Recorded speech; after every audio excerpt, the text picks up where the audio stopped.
మేషం వారికి ధనయోగము, గృహయోగము, అదే వివాహ యోగము. చాలామందికి ఏంటంటే అసలు నాకు నా జీవితంలో ధనయోగం ఉందా లేదా, కనీసం ఒక గృహం కట్టుకుంటానా, అసలు సెటిల్ అవుతానా, వివాహం అవుతుందా అనేటువంటిది అడుగుతూ ఉంటారు. ఈ యొక్క విషయాన్ని మీకు మీరుగా ఎలా చూసుకోవాలి జన్మజాతకంలో? అసలు ధనాన్ని ఇచ్చే కారకుడు ఎవరు, వివాహాన్ని ఇచ్చే కారకుడు ఎవరు, గృహాన్ని ఇచ్చే కారకుడు ఎవరు, అది ఒక్కొక్కసారి కొన్నిసార్లు స్పాయిల్ అయినప్పుడు ఏం చేయాలనే విషయాన్ని నేను కంప్లీట్గా డీటెయిల్గా ఈ వీడియో మొత్తం చెప్తాను. కాబట్టి మీరు ఏం చేస్తారంటే ఈ వీడియోని మొత్తం పూర్తిగా విన్నట్లయితే మీకు మీరుగా సెట్ చేసుకోవచ్చు. అయితే ఈ యొక్క విషయాన్ని చెప్తుంది నేనైనప్పటికీ చెప్పిస్తుంది సాక్షాత్ లలితా అమ్మవారిగా భావిస్తూ, ఆ లలితాంబిక అమ్మవారి యొక్క అనుగ్రహం మీకు పరిపూర్ణంగా కలగాలని మనస్ఫూర్తిగా కోరుకుంటూ, ముందుగా మేషం వారికి ధనయోగము అనేటువంటిది వివాహ జీవితంతో, సమాజంతో సంబంధం కలిగి ఉంటుంది. అంటే ఆఫ్టర్ మ్యారేజ్ తర్వాత ఇంప్రూవ్మెంట్స్ అనేవి ఎక్కువగా అవుతాయి. అయితే అది పర్సనల్ చార్ట్లో కనుక మీ జన్మజాతకంలో ధనస్థానంలో ఏదైనా గ్రహం ఉన్నట్లయితే దాన్ని బట్టి కొంచెం దానిలో చిన్న చిన్న తేడాలు వస్తాయి, మార్పులు వస్తాయి. కాబట్టి ముందుగా మీరు ఇంప్రూవ్ చేసుకోవాల్సింది ఏ గ్రహాన్ని అంటే శుక్రగ్రహాన్ని. శుక్రగ్రహం మీకు ఎంత డెవలప్ అవుతూ ఉంటే, శుక్రుడి యొక్క బలం ఎంత పెరుగుతూ ఉంటే, దాని మూలంగా మీకు ధన సంబంధించిన విషయం కూడా అలాగే ఉంటుంది. అలా అని శుక్రగ్రహం అన్నారు కదండి వజ్రం పెట్టేసుకోవడం కాదు. శుక్రుడికి సంబంధించిన అధిష్టాన దేవత ఎవరు, శుక్రగ్రహం దగ్గర దీపారాధన చేయడము, లక్ష్మీ అష్టోత్తరం చేయడం ద్వారా మీకు ఖచ్చితంగా ధనయోగం అనేటువంటిది పెరిగి తీరుతుంది. ఇక రెండవది గృహయోగం. చంద్రుడు చతుర్థాధిపతి అయినందుకు సర్వసాధారణంగా మీకు ఏంటంటే లైఫ్లో అది రెంటల్ హౌస్ అయినా ఓన్ హౌస్ అయినా సరే మాటి మాటికి ఎక్కువగా మారడాలు జరుగుతుంటాయి, ఎవరికో స్థిరమైన గ్రహం ఒకటి ఉంటే తప్ప. చంద్రగ్రహం దగ్గర దీపారాధన చేయడము, అదేవిధంగా రాజరాజేశ్వరి అమ్మవారి యొక్క ఆరాధన చేయడం చేసినట్లయితే కూడా మీకు ఆ యొక్క దోషం అనేది పోతుంది. అంటే ఆ బలం అనేటువంటిది పెరుగుతుంది. నాలుగవ భావంలో ఏదైనా నీచపడ్డ గ్రహం ఉంది, ఉదాహరణకి కుజుడెల్లి ఉన్నాడు, మీ లగ్నాధిపతి వెళ్ళి ఉన్నాడు అనుకోండి, అప్పుడు మీ పేరు మీద తీసుకోకూడదు. ఇట్లా దీనికి చాలా రూల్స్ అండ్ రెగ్యులేషన్స్ ఉంటాయి, మీకు ఎండింగ్లో చెప్తాను. అదేవిధంగా ఇక్కడ వివాహానికి ధనానికి ఇద్దరు ఒకరే మీ మేషానికి, అంటే శుక్రుడే అవుతాడు. మరి శుక్రుడు కదండి ప్రతి మేషలగ్నం వారికి వివాహం వెంటనే అయిపోవాలి కదా అనుకుంటారు. ఎందుకంటే శుక్రుడు ఫాస్ట్ మూవింగ్ ప్లానెట్, అలా ఉండదు ఎప్పుడూ కూడా. ఈ శుక్రుడు ఎవరితో కలిసి ఉన్నాడు, ఎలా ఉన్నాడు అనేది చూడాలి. అయితే అది మీ పర్సనల్ చార్ట్ బట్టి ఉంటుంది. మీకు వివాహం త్వరగా అవ్వాలంటే శుక్రగ్రహం దగ్గర దీపారాధన చేయడము, శుక్రగ్రహానికి ప్రదక్షిణాలు చేయడము, గోవులకి మన తేనె పూసిన చపాతీలు ఒక 3 చపాతీలు తీసుకెళ్ళి తినిపించడము, ఓం కామేశబద్ధ మాంగళ్య సూత్ర శోభిత కందరాయే నమః అనే మంత్రం కనుక చేసినట్లయితే ఖచ్చితంగా మీకు గృహము, వాహనము, వివాహ యోగాలు కలుగుతాయి. కొంతమందికి చూడండి బాగా చదువుకుంటారు కానీ ధనబలం సరిగ్గా ఉండదు, మరి కొంతమందికి గృహం ఉండదు, కొంతమందికి వివాహం అవ్వదు, ఎంత సెటిల్మెంట్ అయినా కూడా. దీనికి కారణాలు ఏమిటి? మీ యొక్క జన్మజాతకంలో రెండవ స్థానం డీయాక్టివేట్ అయిపోయింది, అంటే డెడ్ అయిపోద్ది ఒక్కోసారి, అంటే బ్లాక్డ్ భాగ్యచక్ర, భాగ్యం ఉంది కానీ బ్లాక్ అయిపోయింది. ఇప్పుడు ధనానికి కేవలం రెండవ స్థానం ఒకటైనా కాదు, రెండవ స్థానము, పంచమ స్థానము, భాగ్యస్థానము, లాభస్థానము, ఆరవ స్థానం కూడా ధనాన్ని ఇస్తుంది, దశమం కూడా ఇస్తుంది, ఎందుకంటే దశమం అంటే వృత్తి కాబట్టి. ఈ ఆరిట్లో ఏ స్థానం బాగుందో చెక్ చేసుకోండి ఫస్ట్ మీరు. ఏ స్థానం బాగుందో చెక్ చేసుకొని ఆ రిలేటెడ్గా మీరు ప్రయత్నం చేయండి ఫైనాన్స్ కోసం. అప్పుడు మీకు ఏమవుతుందంటే బాగున్నటువంటిది మీకు ఫలితాన్ని ఇవ్వాలి. ఇక్కడ ఇప్పుడు మీరు చూడండి, ఒక 4-5 కూరగాయలు కొనడానికి వెళ్ళారు ఉదాహరణకి, అక్కడ అన్నిట్లో ఏది బాగుందో తీసుకున్నారు. ఇప్పుడు దాని రిజల్ట్ ఎలా ఉంటుంది? దాని కూర వండుకుంటే బాగుంటుంది కూడా. అలాగే సేమ్ యాజ్ ఇట్ ఈజ్ మీ ధనాధిపతి, పంచమాధిపతి, షష్టమాధిపతి, దశమాధిపతి, భాగ్యాధిపతి, లాభాధిపతి, ఇన్ని ఆప్షన్స్ ఉన్నాయి, కేవలం ఒక ధనాధిపతినే కాదు. వీటిలో ఏది ఉందో చూసుకొని మీ ధనము ఏ యోగంలో ఉంది, అంటే ఉద్యోగం చేయడం ద్వారా ఉందా, విదేశాలకు వెళ్ళడం ద్వారా ఉందా, లేకపోతే వ్యాపారం చేయడం ద్వారా ఉందా, ఆ వ్యాపారం కూడా మీరు కొన్నిసార్లు చూడండి సర్వీస్ రిలేటెడ్ చేస్తారు, మన కొంతమంది ప్రోడక్ట్ అమ్ముతారు, కొంతమంది ఆన్లైన్లో అమ్ముతారు, కొంతమంది షాప్ పెట్టి అమ్ముకుంటారు. ఇది అసలు ఎందులో ఉంది అనేది తెలుసుకోవాలి. ఇది ఎలా తెలుసుకుంటాము?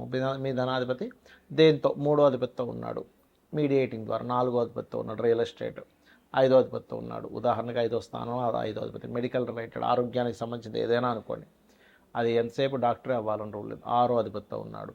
లోన్స్ ఇవ్వడం ద్వారా కూడా డబ్బులు వస్తాయి కొంతమందికి, లేదా ఉద్యోగం చేయడం 7 అనుకోండి.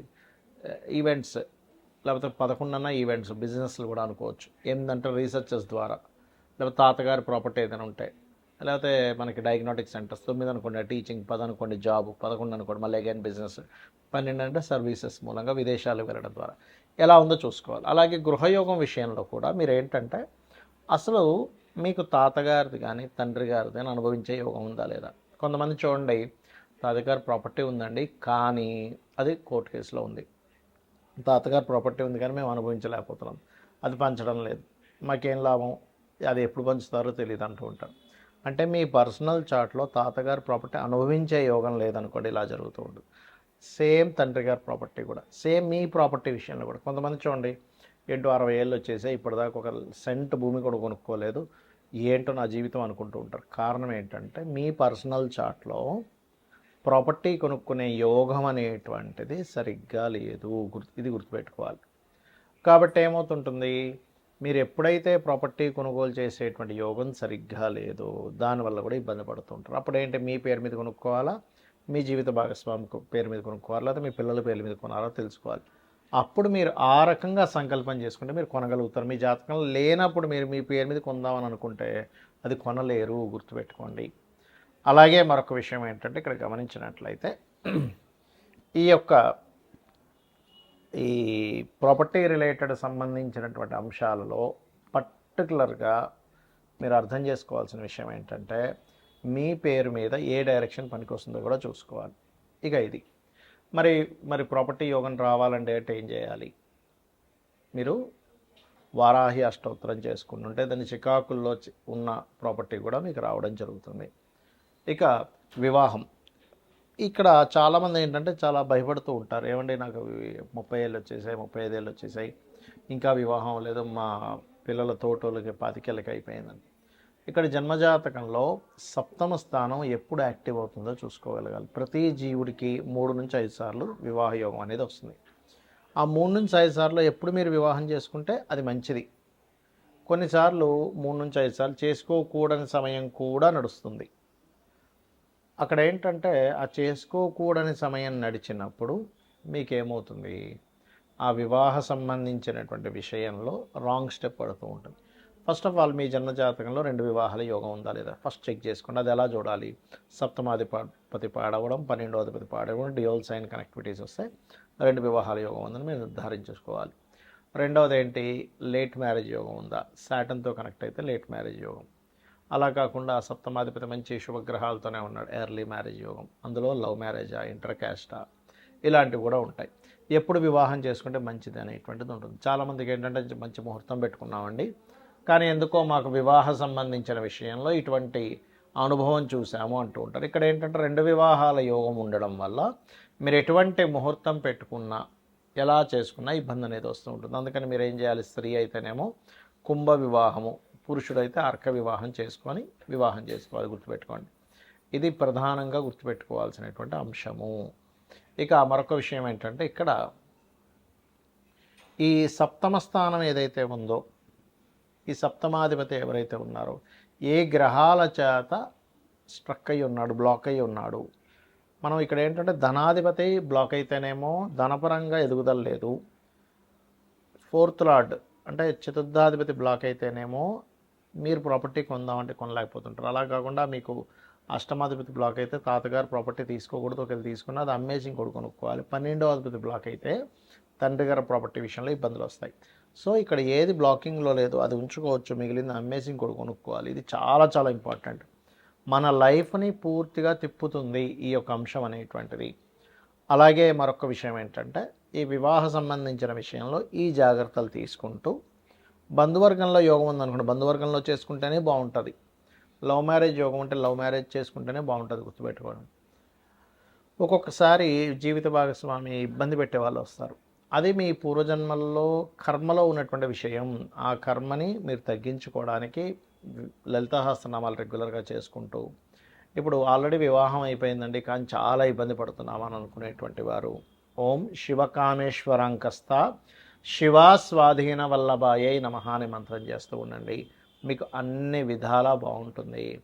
రెగ్యులర్గా లలిత చేసుకోండి. ఈ రకంగా మీరు మీ జాతచక్రంలో ధనాన్నిచ్చే కారకుడెవరు, గృహాన్నిచ్చే కారకుడెవరు, వివాహాన్నిచ్చే కారకుడెవరో చూసుకోండి. అన్ని విధాలా మీకు బాగుంటుంది. శ్రీమాత్రే నమః.